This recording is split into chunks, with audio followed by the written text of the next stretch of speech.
Are you planning to lower your Yamaha Warrior? Have you ever wondered how do these guys get this slammed look?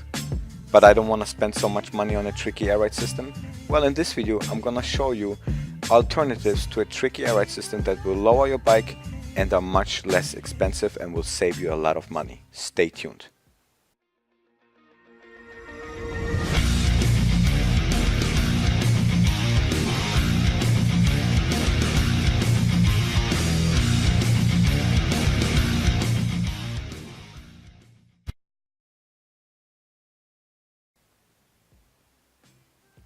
What's going on, guys? It's your boy GD Warrior. Thanks for tuning in, and today I'm gonna show you how to save money with tricky air ride alternatives.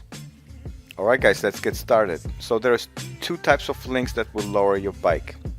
One is a adjustable link from Barron's and one is a non-adjustable link from Pacific Coast Star. The difference between these two is the Barron's adjustable links are adjustable, 2 inches up, down, and they work fine. I recommend these. If you don't want to spend $120, you have the option to buy Pacific Coast Star lowering links. They drop the bike to 1 inch and 3/4 from stock. These are non-adjustable. They do a great job. I used to have them. They're very easy to install. However, I prefer the Barron's because I got control over the height. Okay, and the adjustment is a little bit more. It's 2 inches instead of 1 inch and 3/4. Here are two pictures that show how the differences between stock height and the Pacific Coast Star. So as you can see, that's only 1 inch and 3/4. If you put the Barron's on, it might be a little bit lower than that. So you can get a pretty good slammed look without spending $800, $900 for tricky air ride suspension. So now let's move over to the springs that you can buy for the Yamaha Warrior. Alright, so same thing here. You have two types of springs. Alright, one is a progressive spring, which you can buy from Pacific Coast Star, and one are linear springs from Eibach. There's two versions. So let me tell you what the difference is. The Ibis Springs are not adjustable. Okay, and there is two types. There is a 1,000-pound version, and then there is a 1,100-pound version. Alright guys, let's go over two Ibis Springs. One is the 1,000-pound version, one is the 1,100-pound version. The difference between these is basically the 1,000-pound version is for solo riders that don't ride 2-up, and the 1,100-pound version is for 2-up riders. And my recommendation is buy the 1,100 when you ride 2-up. Don't buy the 1,100 when you are by yourself, because it's gonna be really stiff, maybe a little bit too stiff for some of you, especially when you have back problems and stuff like this. So stay away from that. If you're solo, 1,000 pounds. If you are 2-up, 1,100 pounds. Let's move over to the next spring.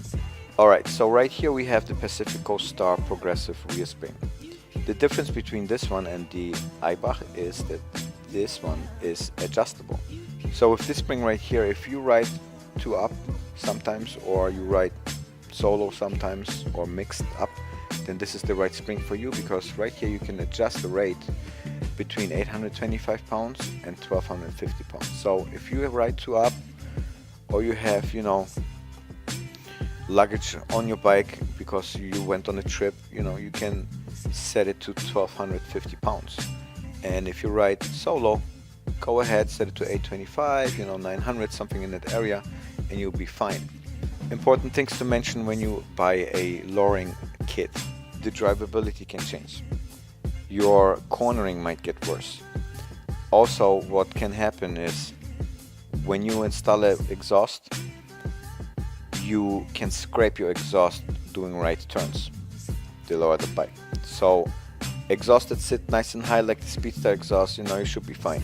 However, if you have exhaust like the Monster Pro Pipe, the Van Heinz Pro Pipe, Pacific Coast Roadster exhaust, all these low sitting exhausts can scrape the street or the pavement when you have these lowering links in. So I just want you to be aware of that, okay? Installation in all these items is very easy. I had the progressive spring, I had the regular Pacific Coast Star links right here in this picture. I also had the adjustable bearings links. These are actually my setup right now. You know, just in case the tricky air ride compressor fails, I don't want the rear fender to hit my my tire and possibly cause, you know, lots of damage and an accident or something like that. So alright guys, we're approaching the end of this video. I hate to see you guys go, but if this video was of any value to you, please consider subscribing, hit the like button and comment below if you have anything to say, comments, suggestions. I'm very curious what you guys want to tell me. And like I said, all the links are gathered together down below in the description. So if you want to get one of these items, just hit show more and then you can go ahead and order these. Thank you for tuning in and see you guys soon. It's your boy GD Warrior.